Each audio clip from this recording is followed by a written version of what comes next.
السلام علیکم۔ آج کی اس ویڈیو میں ہم بات کرنے والے ہیں مضمون نگاری قرآن پاک۔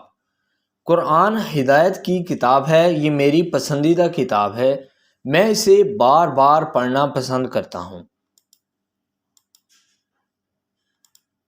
یہ اللہ کی کتاب ہے کیونکہ اسے کسی انسان نے نہیں لکھا، یہ آخری نازل شدہ کتاب ہے۔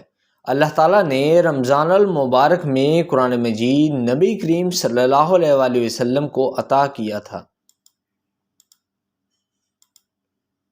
اللہ تعالیٰ نے تورات، زبور اور انجیل کے نام سے 3 اور کتابیں بھی نازل فرمائیں۔ مکہ میں نازل ہونے والی صورتیں مکی صورتیں کہلاتی ہیں، جبکہ مدینہ میں نازل ہونے والی صورتیں مدنی صورتیں کہلاتی ہیں۔ قرآن مجید میں کل 114 صورتیں ہیں۔ قرآن مجید میں 6666 آیات ہیں، اس میں 30 جز بھی ہیں۔ قرآن مجید میں 14 سجدے ہیں۔ قرآن اللہ کے پیغام کی تعلیم دیتا ہے۔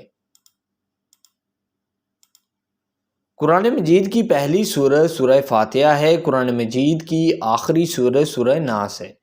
قرآن کریم میں اللہ کے 99 نام یا اسماء الحسنی مذکور ہیں۔ قرآن کے 4 مختلف نام ہیں، وہ فرقان، قرآن مجید، قرآن شریف اور قرآن کریم ہیں۔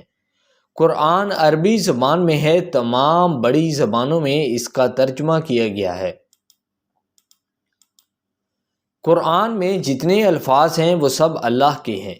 قرآن بزرگوں کو بچوں سے پیار کرنا سکھاتا ہے، یہ بچوں کو بڑوں کا احترام بھی سکھاتا ہے۔